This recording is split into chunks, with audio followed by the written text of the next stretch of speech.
sahabat Bedside, bertemu kembali dengan saya Dr. Nurul Hanifah, spesialis kedokteran okupasi atau kedokteran kerja dari Bedside Hospital. Pada video kali ini saya mau berbagi cerita tentang keluhan-keluhan gejala yang sering dirasakan oleh pasien setelah menjalani isolasi mandiri atau perawatan di rumah sakit karena COVID-19. Jadi, banyak sekali pasien-pasien yang masih mengeluhkan beberapa gejala setelah selesai masa perawatan. Bahkan setelah swab PCR-nya katanya sudah negatif. Walaupun pada COVID-19 tanpa gejala atau gejala ringan, sebenarnya swab PCR selama masa isolasi tidak diperlukan ya. Keluhan yang dialami pasien-pasien ini ada beberapa macam bentuknya. Yang paling sering adalah nafas terasa agak berat pada saat berjalan jauh, naik turun tangga, atau mengangkat benda-benda yang berat, sulit tidur, cemas, dan lain sebagainya. Kemudian ada juga yang mengeluh batuk berkepanjangan atau ada juga yang masih tidak bisa mencium bau dengan sempurna seperti sebelum terinfeksi COVID-19 dulu. Biasanya kita sebut dengan anosmia.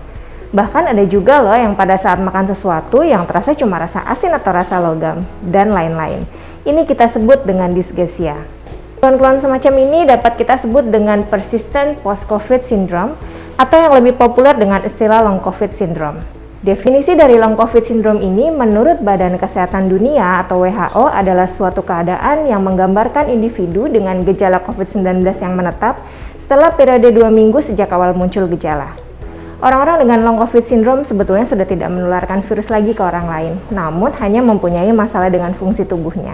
Kembali kerja pada pasien-pasien pekerja dengan long COVID syndrome, tentu saja karena selain diperlukan tata laksana obat-obatan maupun latihan-latihan tertentu, kita perlu menilai apakah perlu dilakukan penyesuaian beban kerja sesuai dengan kondisi terkini pasien tersebut terkait dengan gejala apa yang dimiliki saat ini.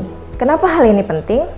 Karena kita perlu mengingat bahwa selesai isolasi mandiri atau perawatan di rumah sakit tidak sama dengan dapat kembali kerja atau fit to work. Pada saat seseorang dinyatakan selesai masa isolasi mandiri atau perawatan, artinya ia bisa kembali pada masyarakat umum.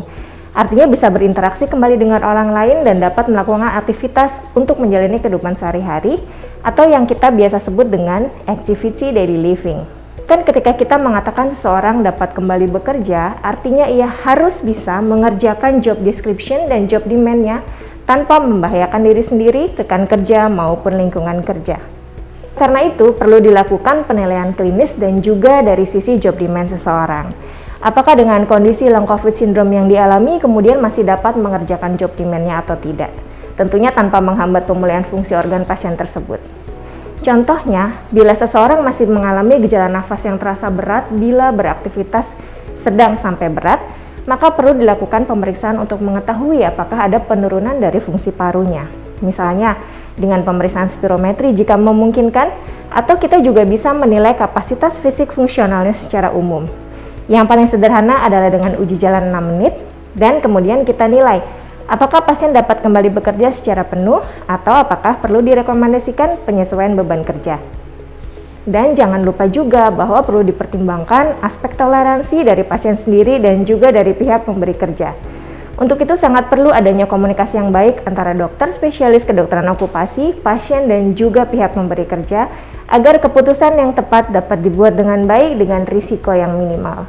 Demikian yang dapat saya jelaskan, semoga dapat bermanfaat untuk semua. Jika ada pertanyaan boleh ditulis di kolom komentar ya.